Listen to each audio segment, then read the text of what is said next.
कुछ लोग जो है वो गुरुग्रंथ साहब को कंठ कर लेते हैं, गले में बांध लेते हैं। तुमको क्या करना है?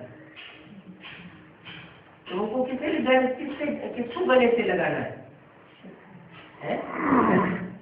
एक बाबा को। कैसे लगावेंगे? बाबा को गले कैसे लगावेंगे? याद से। क्या याद करेंगे? कंठ में क्या याद करेंगे? कंठ में क्या लगावेंगे? उन व्यक्ति को माँ बच्चे को गले लगाती है, बाप बेटे को गले लगाता है, भाई बहन को गले लगाता है। तो याद तो आती है ना, तो किसको गले लगावेंगे? बाप। कौन सा बाप?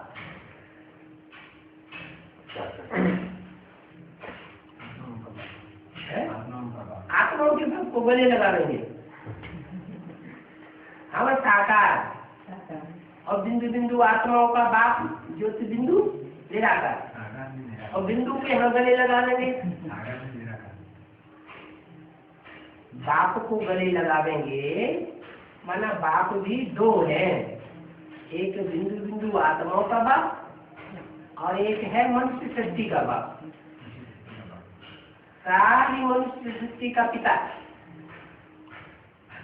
जिसका पिता कोई साकार में होता नहीं। वो कौन है?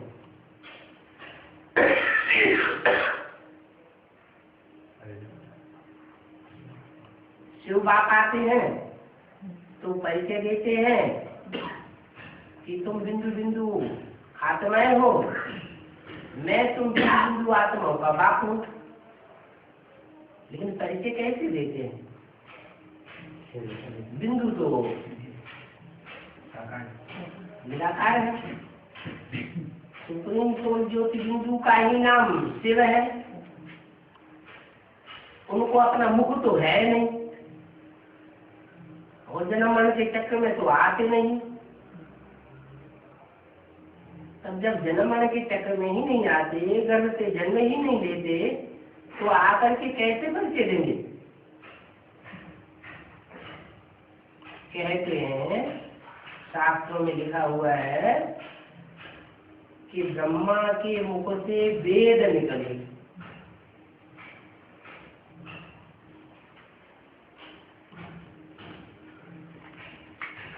वेद माना विद माना जानकारी, जिससे बनता है विद्वान, जानकारी रखने वाला।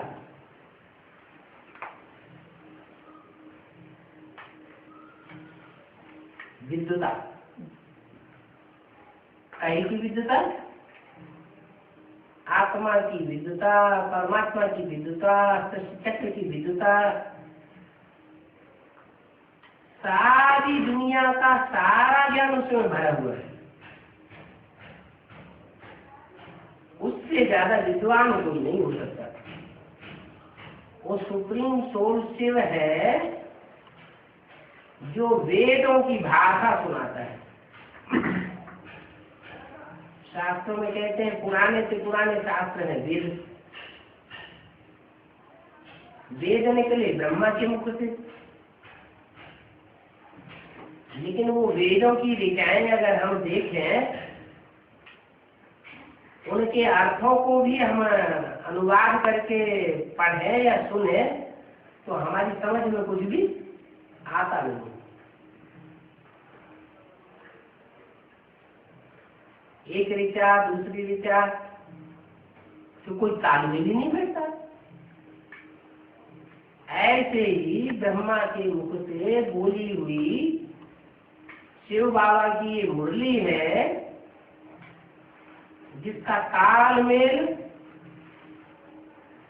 किसी की समझ में नहीं आता। पढ़े लिखे लोग, विद्वान लोग पढ़ते हैं तो कहते हैं पता नहीं क्या बोला है, लेकिन बाबा की वाणी का एक एक शब्द अर्थ सहित है। जो अर्थ सहित बताता है, अनर्थ तो कुछ भी नहीं।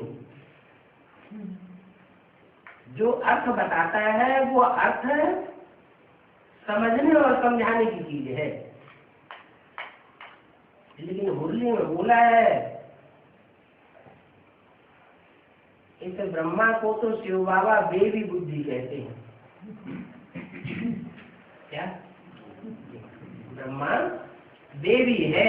बेबी माना जितना मुख से सुना दिया उतना तक याद है। ओम राधे मम्मा को बेबी नहीं कहा, किसको कहा? ब्रह्मा को। माने ओम राधे मम्मा जो है वो तो फिर भी कोई एक पॉइंट को उठा करके ढेर सारा विस्तार कर देती थी। उनकी बुद्धि बहुत तीखी थी, वो तो बुद्धि की देवी कही जाती है। लेकिन ब्रह्मा बाबा जो है वो मुरली जितनी शिव बाबा उनके मुख से चलाते थे उतनी याद रहती थी बस। उसका भूयार्थ क्या है, ये ब्रह्मा की बुद्धि में भी नहीं आता। इसलिए बोला मैं तुम बच्चों को सुनाता हूं, ये ब्रह्मा तो बीच में सुन लेता है। तुम बच्चों को सुनाता हूं, इनको नहीं सुनाता हूं। क्यों? क्योंकि इनको तो जन्म लेना है कृष्ण बच्चे के रूप में। ये तो रचना है, सृष्टि की पहला पत्ता है। ये रचयिता नहीं है। नई सृष्टि रचने वाला ये सृष्टिकल में नहीं बनेगा। नई सृष्टि जो बनेगी उसमें ये ब्रह्मा क्या बनेगा? कृष्ण बच्चा बनेगा, पहला पत्ता बनेगा। माने इससे मेरा काम होने वाला नहीं है। मैं किस लिए आया हूं? नई सृष्टि रचने के लिए। तो नई सृष्टि रचने के लिए मैं आया हुआ तो हूं, इसके मुख से ज्ञान सुनाता हूं। लेकिन जो भी ज्ञान सुनाता हूं वो ये नहीं कह रहा है कि समझता है, ये देवी बुद्धि है। फिर किसके द्वारा ये कार्य होना है? नई सृष्टि की रचना का कार्य करने के लिए साकार तो चाहिए। और जो भी नई सृष्टि की रचना करने वाले साकार हैं उनमें कोई तो मुख्य होगा। राधा कृष्ण तो रचना है नई सृष्टि की। उस रचना को जन्म देने वाले जो रचयिता हैं वो ज्यादा पावरफुल होंगे या रचना ज्यादा पावरफुल होगी? रचयिता ज्यादा पावरफुल होता है। तो वो रचयिता है बाप। वो सृष्टि रूपी वृक्ष का जो पहला पत्ता है उसका भी बाप, वही मनुष्य सृष्टि का पिता है। वो बीज है मनुष्य सृष्टि का। उस बीज में मैं प्रवेश करके नई सृष्टि रचता हूं। ब्रह्मा द्वारा स्थापना की स्थापना ब्रह्मधर्म के साथ। ऐसे नहीं कि ब्रह्मा द्वारा नई दुनिया की स्थापना। हाँ, ब्रह्मा जो है वो शरीर छोड़ने के बाद सूक्ष्म वतनवासी बनता है और प्रजाति का ब्रह्मा कभी सूक्ष्म वतनवासी नहीं बनता। वो प्रजा के साथ ही रहेगा। प्रजा की 500-700 करोड़ जो भी आत्माएं हैं वो जब तक इस सृष्टि रूपी रंगमंच से अपना पाठ बजाकर वापस परम धाम न जाए तब तक वो वापस नहीं जा सकता। उसको सारी सृष्टि की आत्माओं का उद्धार करने के लिए निमित्त बनना है। निमित्त माने साकार। बनाता कौन है? उसको निमित्त कौन बनाता है? शिव बाबा। शिव बाबा और शिव बाप, इसमें भी फर्क है। बाप कहा जाता है बिंदु बिंदु आत्माओं का बाप। बिंदु बिंदु आत्माएं सब आपस में भाई बहन भी नहीं और भाई भाई का बाप शिव बाप। भाई बहन कब बनते हैं? जब शिव बाप प्रवेश करता है साकार करने। जिसमें प्रवेश करता है उसका नाम देता है ब्रह्मा या तो प्रजापिता ब्रह्मा। तो जो बच्चे पैदा होते हैं मुख से ज्ञान सुन करके अपने जीवन को चेंज करते हैं, दूसरों के जीवन को परिवर्तन करते हैं, वो कहे जाते हैं ब्राह्मण बच्चे। उनमें ब्राह्मणियां भी हैं, ब्राह्मण भी हैं, तब कहा जाता है आपस में भाई बहन।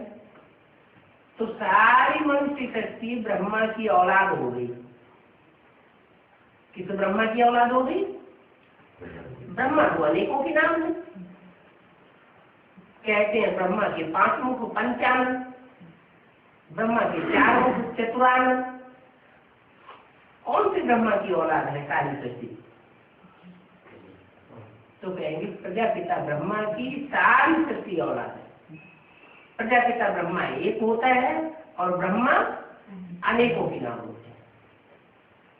यज्ञ की आज में दादा लेखराज उनको साक्षात्कार हुए, उन साक्षात्कारों का क्लैरिफिकेशन उनके गुरु ने नहीं दिया। गुरु को पता ही नहीं था ये सब क्या है, तो गुरु से उनकी श्रद्धा हट गई। वाराणसी में पहुंचे विद्वान पंडित आचार्यों के पास, उन लोगों से पूछा हमारे इन साक्षात्कारों का अर्थ क्या है, वो लोग भी नहीं बता सके। वहां से भी बाबा को खिन्नता हो गई, विद्वान आचार्यों से भी खिन्नता हो गई। फिर अपने जीवन में जिस व्यक्ति को उन्होंने बहुत होशियार समझा था, बहुत अनुभवी समझा था, उस व्यक्ति के पास पहुंचे और वो व्यक्ति था उनका भागीदार।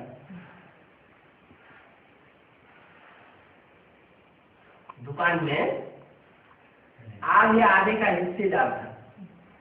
पहले नौकर था, बाद में उसको आधे का हकदार बना दिया कि दुकान हमारी, पैसा हमारा और मेहनत सारी तुम्हारी, होशियारी सारी तुम्हारी, जो भी बचेगा आधा आधा करे। तो भागीदार हुआ। भागीदार माने मेहनत उनकी और पैसा ब्रह्मा बाबा। तो भागीदार को उन्होंने अपने जीवन में सबसे श्रेष्ठ, इस दुनिया का सबसे ज्यादा समझदार व्यक्ति समझा और वहां पहुंचे कलकत्ते की गद्दी में। कलकत्ते की गद्दी में जाकर के उनसे वो क्लैरिफिकेशन सामने रख दिए। लेकिन वो जो क्लैरिफिकेशन है वो परमात्मा से भी प्रवेश करके दे सकता है। उन साक्षात्कारों का अर्थ और कोई नहीं दे सकता है। दादा लेखराज ने जिस माता को निमित्त बनाया ये सब साक्षात्कार सुनाने के लिए, वो माता ने भागीदार को सारी बातें सुनाई। भागीदार ने सुना, जैसे ही एक तरफ सुना, सुनाने वाली माता ने सुनाया और वैसे ही उसने समझा और समझाया।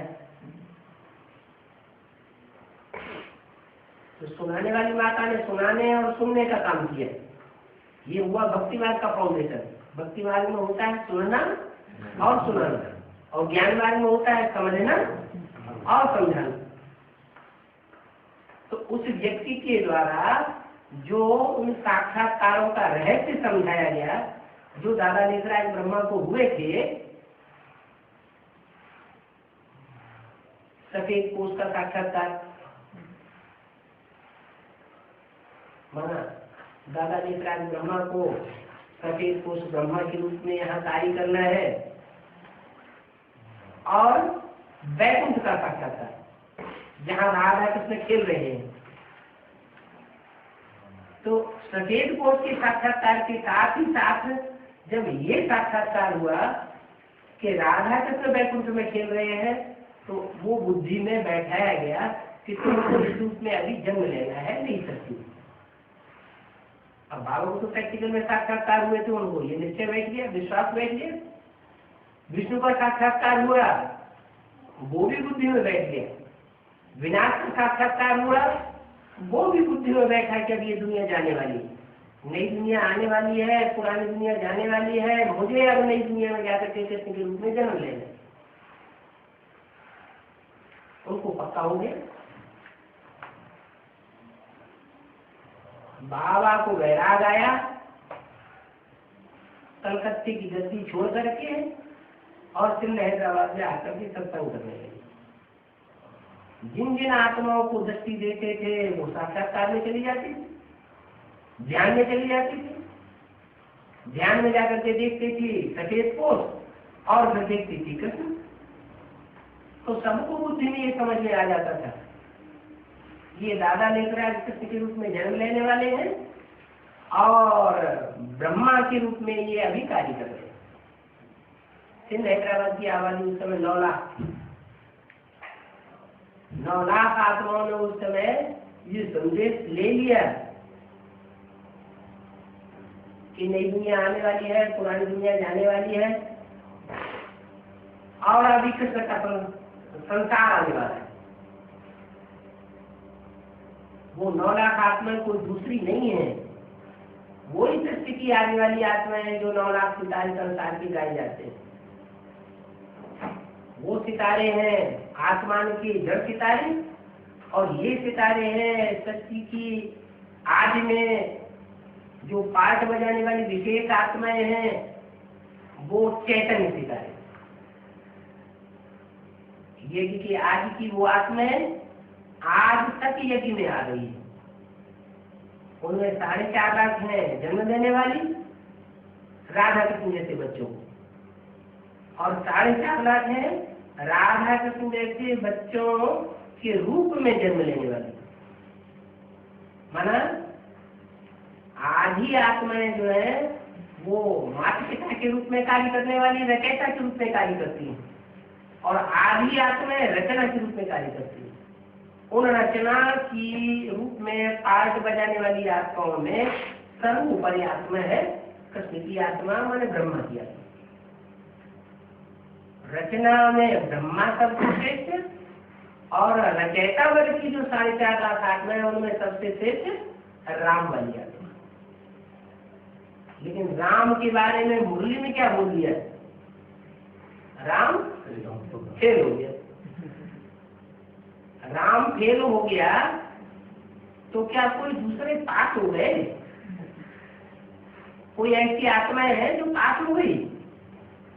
क्या फाइनल एग्जाम हो गया? अभी तक फाइनल एग्जाम हुआ है क्या? यज्ञ के अंदर जो भी ज्ञान चल रहा है उस ज्ञान का फाइनल एग्जाम हो गया? नहीं हुआ। फाइनल एग्जाम है ही नष्ट हुआ स्मृति लब्धा, और वो लास्ट का लाइन है।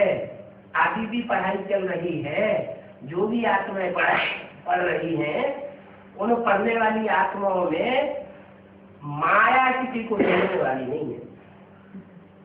क्या ये कोई अहंकार न करे कि हम माया के ऊपर विजय पाने वाले हैं। जैसे बाप सर्वशक्तिवान है वैसे माया भी सर्वशक्तिवान है। बाप की ये पहल है कि मैं जो नई दुनिया स्थापन करके जाऊंगा और माया की ये पहल है कि मैं जो नई दुनिया स्थापन नहीं होने दूंगी, मैं बाप की पहचान भी नहीं होने दूंगी। तो यज्ञ के आदि से ही वो माया यज्ञ के अंदर घुसी हुई है। माया कोई दूसरी चीज नहीं है। हमारे अंदर की जो कमजोरी है वही माया है। काम, क्रोध, लोभ, मोह, अहंकार जो भरे हुए हैं वही माया का रूप है। लेकिन कोई तो आत्मा ऐसी है जो 100% कामी होती है और 100% लोभी होती है, 100% मोही होती है। नंबरवार तो होते ही। तो नंबरवार आत्माओं में जो काम, क्रोध, लोभ, मोह को, अहंकार को धारण करने वाली आत्माएं होती हैं वो कलयुग में होती है 100% कामी, क्रोधी, लोभी, मोही, अहंकारी, या सतयुग में होती है या द्वापर में होती है? कलयुग में होती है। कलयुग में भी कलयुग के अंत में इस सत्य रूपी रंगमंच पर कोई मनुष्य आत्मा ऐसी नहीं है जो कामी, क्रोधी, लोभी, मोही, अहंकारी न बनती हो। माया किसी को छोड़ती नहीं। माया जब किसी को नहीं छोड़ती तो ये कहना कि राम फेल हो गया और सब पास हो गए या कोई एक पास हो गया, ये बात बनती नहीं है। सारी दुनिया में माया अपना पसारा फैलाती है और वो किसी को आगे बढ़ने नहीं देती है, संपन्न नहीं बनने देती है। अभी तक भी कोई छाती ठोक करके ये नहीं कह सकता है कि मैं संपन्न बन गया, मैं संपूर्ण बन गया। 16 कला संपूर्ण अहिंसक मर्यादा पुरुषोत्तम बन गया। कारण क्यों नहीं कह सकता? क्योंकि अभी भी पढ़ाई जारी है, पढ़ाई अभी पूरी नहीं हुई है। तो पढ़ाई पढ़ाने वाला बाप सिर्फ जो पढ़ाई पढ़ाता है वो माँ के रूप में भी पढ़ाता है और फिर बाप के रूप में भी पढ़ाता है। माँ के रूप में बेसिक नॉलेज की पढ़ाई पढ़ाई जाती है और बाप के रूप में हायर एजुकेशन की पढ़ाई पढ़ाई जाती है।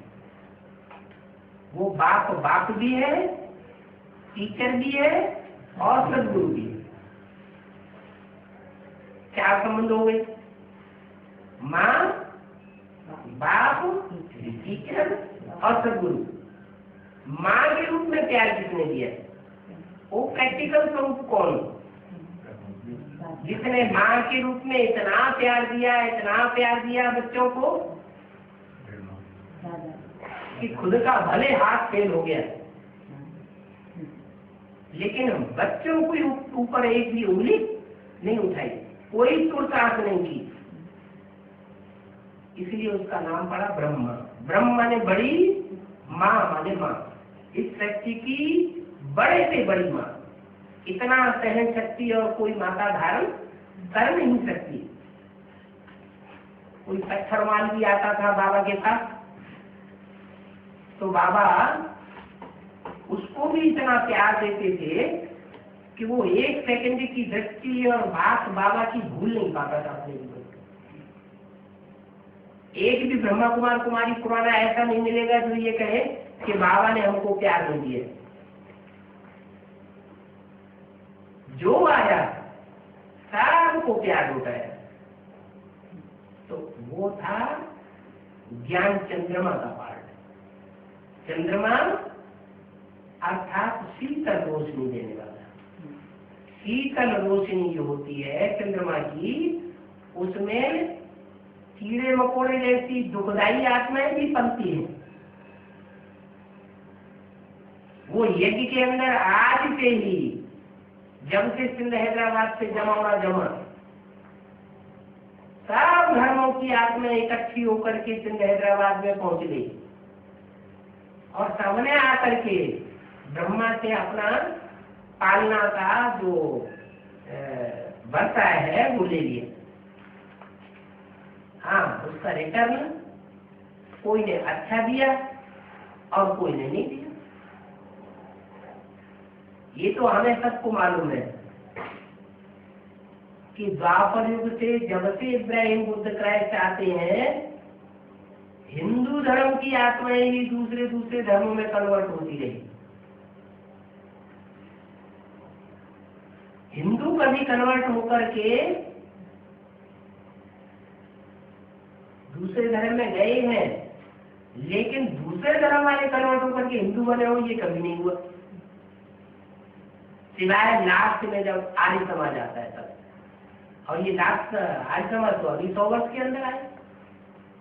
इन्होंने सबको खुली छूट दे दी, कोई भी आकर के हिंदू बन सकता है। लेकिन लास्ट की तो बात ही नहीं। लास्ट की बात इसलिए नहीं है कि लास्ट में भगवान भी आता है। भगवान भी आकर के सब धर्मों में कन्वर्ट हुई आत्माओं को खींचता है और खींच करके सिंध हैदराबाद में उन आत्माओं को सत्संग करा के आगे बढ़ाता है। तो जो भी इस्लामी, बौद्धी, क्रिश्चियन, अलग अलग धर्मों की आत्माएं सारी इकट्ठी हुई, उन अलग अलग धर्मों में इकट्ठी हुई आत्माओं में से वो आत्माएं कौन है जो परमात्मा बाप से डायरेक्ट पढ़ाई करके एक ही जीवन में सिद्धि प्राप्त कर लेती है।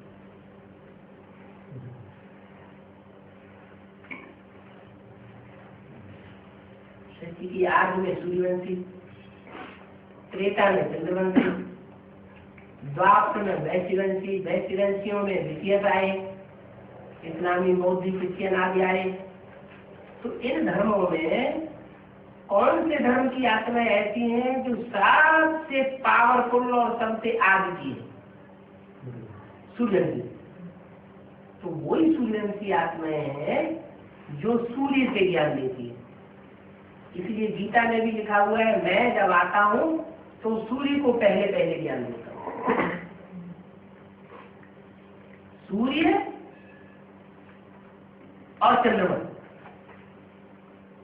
ये दो ब्रह्मवंश के हीरो हीरोइन है। सूर्यवंशी राम कहा जाता है और ब्रह्मा चंद्रवंशी कहा जाता है। ब्रह्मा ज्ञान, चंद्रमा ब्रह्मा, और जिसने बहुत प्यार दिया इस शक्ति को, और शक्ति के प्यार के आधार पर अपने स्वरूप को ये भी नहीं देखा कि मुझे प्राप्ति क्या हो गई। संसार में ब्रह्मा की पूजा नहीं होती है,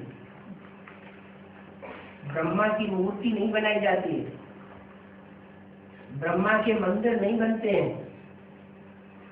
क्या ब्रह्मा बाबा ने इस बात की परवाह की कि मेरे भी मंदिर बने,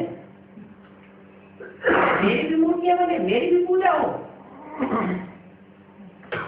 नहीं परवाह की। क्यों नहीं की?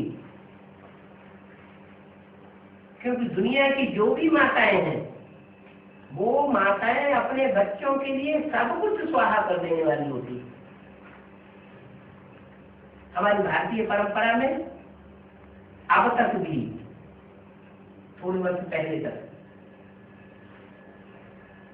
बच्चों को वर्षा मिलता था, माता को वर्षा नहीं मिलता था। क्या प्रॉपर्टी में जो भी बच्चे होते थे उनको वर्षा दिया जाता था, और माँ को वर्षा नहीं मिलता था। बच्चियों को भी वर्षा नहीं दिया जाता था। सारा वर्षा किसको दिया जाता? बच्चों को दिया जाता। ये परंपरा कहां से पड़ी? कहीं से तो ये परंपरा शुरू हुई होगी। ये संगम युग से परंपरा शुरू हुई है।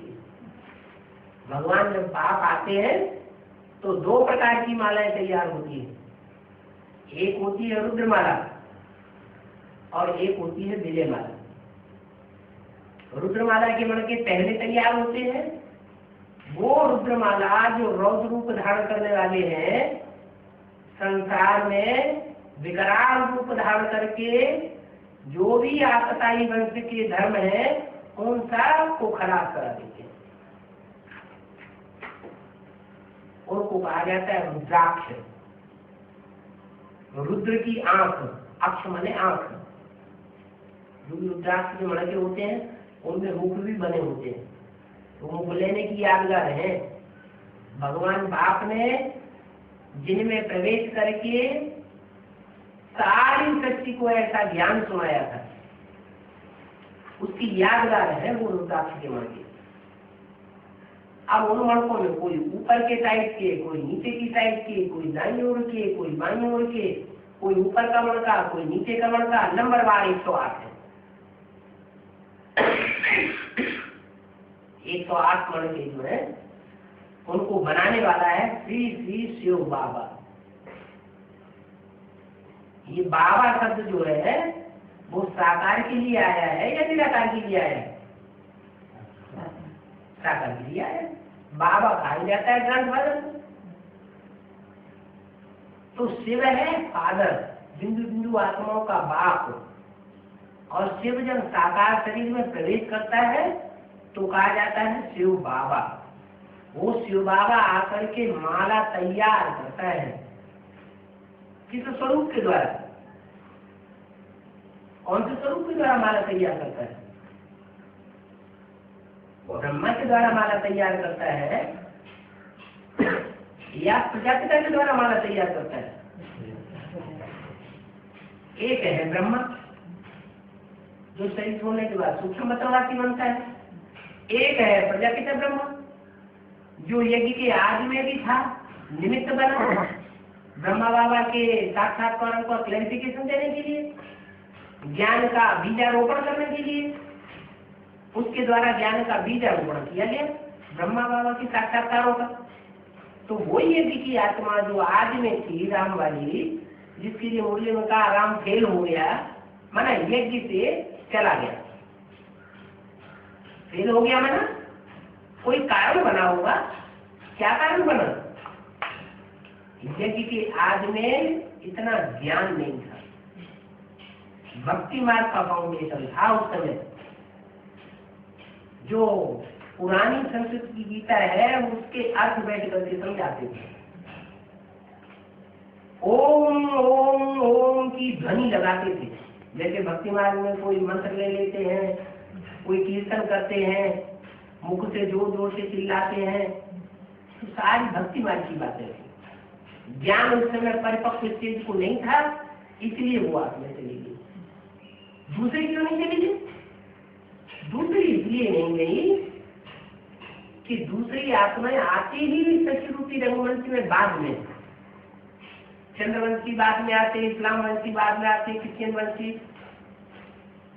ये सारी आत्माएं बाद में सच्ची रूपी रंगमंच पर उतरती है। पहले पहले वो सूर्यवंशी आत्माएं आती हैं जो आकर के इस नई सृष्टि को तैयार करती है और पुरानी सृष्टि का ध्वंस करती है। दोनों काम करती है। कराता कौन है उनके द्वारा? शिव बाप। तो शिव बाप ब्रह्मा के द्वारा माला तैयार नहीं करता है, किसके द्वारा माला तैयार करता है? वही रामवाली आत्मा जो यज्ञ के आदि में थी, शरीर छोड़ गई, दोबारा यज्ञ में आती है और दोबारा यज्ञ में आकर के पूर्व जन्म का अपना ब्राह्मणत्व का संस्कार लाती है और यज्ञ में लास्ट में आकर के फास्ट जाकर के परमात्मा शिव का सारा कार्य संपन्न करती। शिव के डायरेक्शन के आधार अपनी मनोवत पर नहीं। शिव ने जो भी डायरेक्शन दिया ब्रह्मा के मुख से, उस ब्रह्मा के मुख से दिए हुए सारे डायरेक्शन माउंट आबू की मुरलियों में छपे पड़े हैं। उसके लिए वो ही श्रीमत है। क्या उसके लिए श्रीमत क्या है? कोई व्यक्ति श्रीमत नहीं है। जो माउंट आबू की वाणियां है वो ही उसके लिए श्रीमत है। दूसरी मनुष्य आत्माओं के लिए श्रीमत क्या उसको होती है? क्योंकि ब्रह्मा के द्वारा जो कुछ बोला गया वो तो ब्रह्मा ने ही नहीं समझा। जैसे बोला आज से 10 वर्ष के बाद ये पुरानी दुनिया खराब हो जाएगी, नई दुनिया की स्थापना हो जाएगी। जो ब्रह्मा बाबा के द्वारा साक्षात्कार के चित्र तैयार किए गए हैं, यहाँ नहीं, हाँ जी, इसमें नीचे लिखा हुआ है आने वाले 10 वर्षों में भारत से भ्रष्टाचार विकारों का अंत होने वाला है। ये 66 में ये चित्र तैयार हुआ था। माने 76 में भ्रष्टाचारी दुनिया का विनाश और नई सच्ची दुनिया की स्थापना होने वाली है, लेकिन हुआ तो नहीं। 76 में नई दुनिया आई और न पुरानी दुनिया का ध्वंस हुआ। क्या मतलब था? वो रहस्य को ब्रह्मा बाबा की सोच नहीं समझ सकी। अगर समझा होता तो मेमोरेंडम छपा करके राष्ट्रपति को न दिया होता, अखबारों में ये संदेश न छपाया होता, ये चित्र में ये बात न लिखी होती, क्योंकि समझी नहीं तो लिखने का कोई मतलब ही नहीं। इसका रहस्य असली तब खुला जब 76 में वो राम की आत्मा जो है वो एडवांस ज्ञान दे करने के लिए निमित्त बन जाती है। वो परमात्मा से उसमें प्रवेश करते हैं। वो तीसरे नेत्र के रूप में संसार में वो चित्र दिखाया जाता है। तीसरा नेत्र कौन से देवता को दिखाया जाता है? एक ही देवता है जिसको तीसरा नेत्र दिखाया जाता है, उसे त्रिनेत्री कहते हैं। उस तीसरे नेत्र का नाम क्या है? शिव नेत्र। क्या? शिव नेत्र। वो शिव नेत्र खुलता है। खुलता है तो मतलब क्या हुआ? पहले बंद था क्या? जरूर पहले बंद होता है, बाद में खुलता है। जब खुलता है तो पुरानी दुनिया का विनाश होता है। कहते हैं शंकर ने सीता ने तो बोला तो दुनिया का विनाश होगा। लेकिन कोई भी चीज का विनाश होगा तो पहले सूक्ष्म में होगा या पहले विस्तार में हो जाएगा? हर काम दुनिया का पहले सूक्ष्म होता है। मकान बनेगा पहले दिमाग में नक्शा आएगा, फिर कागज का नक्शा खींचा जाएगा, फिर बड़े रूप में मकान बनेगा।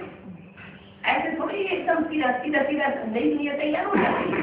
तो ऐसे ही सन 76 के लिए जो बात बाबा ने बोली थी वो सूक्ष्म बात थी कि नई दुनिया का नक्शा जो है वो कोई की बुद्धि में आ जाता है। वो राम वाली आत्मा जैसे ही ब्रह्मा का शरीर छूटता है उसी वर्ष ज्ञान में आ जाती है। ज्ञान में आने के बाद उसको उस ज्ञान को समझने में, मंथन करने में, चिंतन करने में 8 साल का टाइम लगता है। इसलिए शास्त्रों में लिखा हुआ है कि भागीरथ ने तपस्या की तो गंगा ऊपर से नीचे आई तो गंगा, लेकिन कहाँ अटक गई? शंकर की जटाओं में।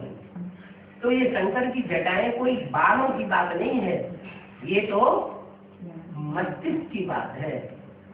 उस मस्तिष्क में वो ज्ञान सारा अटका रहा।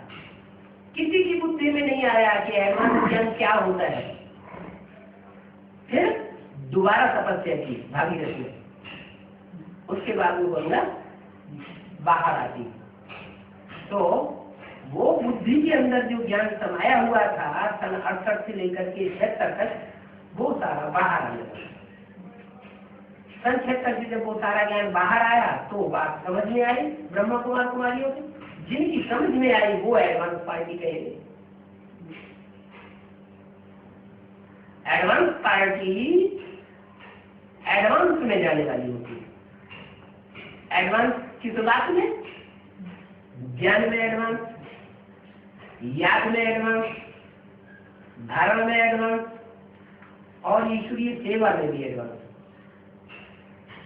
ये चारों ही सब्जेक्ट में जो एडवांस जाते हैं उनका नाम पड़ता है एडवांस पार्टी।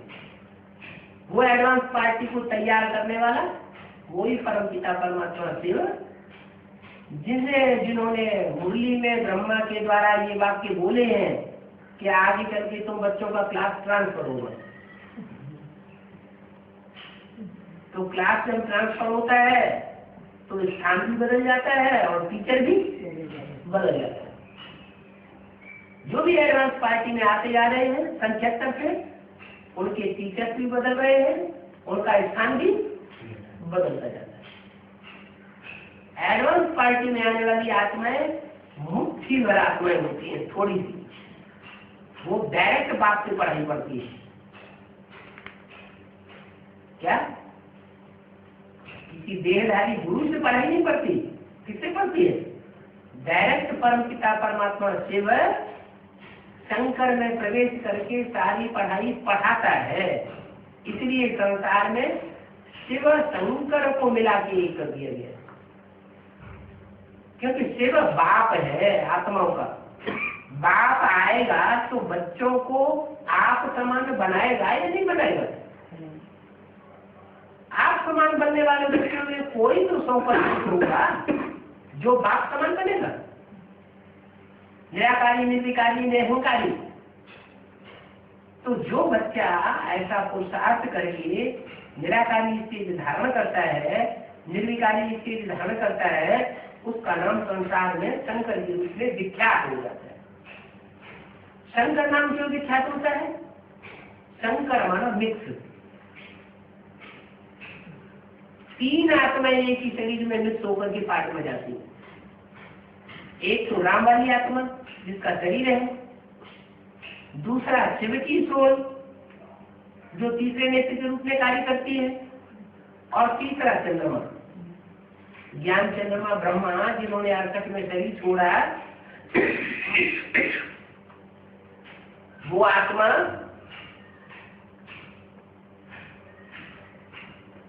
अपना टाइम पूरा करने के बाद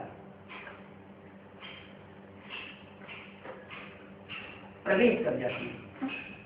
किस लिए प्रवेश करती है? पढ़ाई पूरी करने के लिए, एडवांस ज्ञान लेने के लिए। वो एडवांस ज्ञान लेने वाली आत्मा, ब्रह्मा की सोल, उनकी बुद्धि में ये नहीं बैठा है कि गीता का साकार में भगवान कौन है। मुरली में तो बोल दिया, ब्रह्मा के मुख से ही बोला गया, क्या? गीता का भगवान शिव है, गीता का भगवान कृष्ण उर्फ ब्रह्मा नहीं है। लेकिन बाबा की बुद्धि में ये बात रहस्य नहीं बैठा, क्या? कि गीता का साकार में भगवान कौन? गीता ज्ञान दाता है, गीतापति भगवान है, तो गीतापति भगवान साकार होगा या निराकार होगा? गीता माता साकार होगी या निराकार होगी? ये आज में जो माता थी निमित्त, जिसके लिए मुरली में आया है, ऐसी ऐसी बच्चियां थी जो मम्मा बाबा को डायरेक्शन देती थी, ड्रिल कराती थी, टीचर बन करके बैठती थी, वो बच्चियां आज यज्ञ में है नहीं। यज्ञ की आज नहीं चली, छोड़ करके चली गई थी। वही बच्चियां दोबारा फिर यज्ञ में आती है, दोबारा यज्ञ में आती है, तो उनमें से एक तीखा बजा तीखा पार्ट बजाती है। तीखा पार्ट बजाने के कारण वो विजयमाला की हेड बनती है, और एक तीखा पार्ट बजाती है तो रुद्रमाला की मुखिया बनती है। दो माताएं थी, दोनों माताएं कहीं छोड़ने के बाद दोबारा यज्ञ में आती है, तो दोनों ही विशेष नृत्य बनती है। एक विजयमाला की मुख्य और एक रुद्रमाला की मुख्य। रुद्रमाला की जो मुख्य बनती है उसका नाम पड़ता है जगदम्बा, सारे जगत की अम्बा। क्या मुरली में भी बोला है, वास्तव में ये ब्रह्मा तुम्हारी जगदम्बा है, ये ब्रह्मा तुम्हारी जगदम्बा है, परंतु तन पुरुष का है। इसलिए माताओं के चार्ज में सरस्वती ओम राधे को रखा गया। तन पुरुष का है कि कन्या माताओं को संभाल कर नहीं सकता, तो कन्या माताओं को संभाल करने के लिए किसको निमित्त बनाया उस समय? ओम राधे सरस्वती को निमित्त बनाया। अब वही ब्रह्मा जिसकी पूजा नहीं होती है और पुरुषार्थ इतना बड़ा किया, विशाल पुरुषार्थ किया, तो आखिर संसार में उसकी किस रूप में पूजा होती है? वही ब्रह्मा शरीर छोड़ने के बाद एडवांस पार्टी उस माता में प्रवेश करता है और जगदम्बा के रूप में संसार में प्रत्यक्ष होता है। जगदम्बा और भारत माता, दो माताएं हो गई। आज भी दुनिया में बड़े बड़े प्रोग्राम रखते हैं और उसमें मिस इंडिया, मिस वर्ल्ड ये टाइटल देते हैं और उनको इनाम देते हैं। ये कहाँ की यादगार? भगवान जब इस सृष्टि पर आते हैं तो दो विशेष माताओं को चुनते हैं। एक पार्ट बजाती है मिस इंडिया और एक पार्ट बजाती है मिस वर्ल्ड। मिस वर्ल्ड वो बनती है जो सारी दुनिया की माता है, आखिरी पार्ट बजाने वालों की भी माता है और देवताई पार्ट बजाने वालों की भी माता है। जगत माता, जगदम्बा, उसमें ब्रह्मा प्रवेश करता है। ब्रह्मा माने सारी सृष्टि की बड़ी से बड़ी मां। वो ब्रह्मा उस स्वरूप में, उस चोले में, इस चोले में प्रवेश करके फिर स्वर्ग का उद्घाटन करता है। स्वर्ग का उद्घाटन कौन करेंगी? माताएं करेंगी या पुरुष करेंगे? माताएं करेंगी। माताओं के द्वारा स्वर्ग का उद्घाटन गाया हुआ है। तो माताओं में बड़ी से बड़ी माता कौन? ब्रह्मा। ब्रह्मा ही जब उस जगदम्बा में प्रवेश करता है तो जगदम्बा के रूप में संसार में पूजा जाता है। उसके मंदिर भी बनते हैं, मूर्तियां भी बनती हैं और पूजा भी होती है। वही ब्रह्मा जो है तो निमित्त बनता है नई दुनिया के उद्घाटन के लिए, स्वर्ग का गेट खोलने के लिए। तो माताओं के द्वारा मैं स्वर्ग का गेट खोलता हूँ। तो माताओं में सबसे बड़ी माता कौन?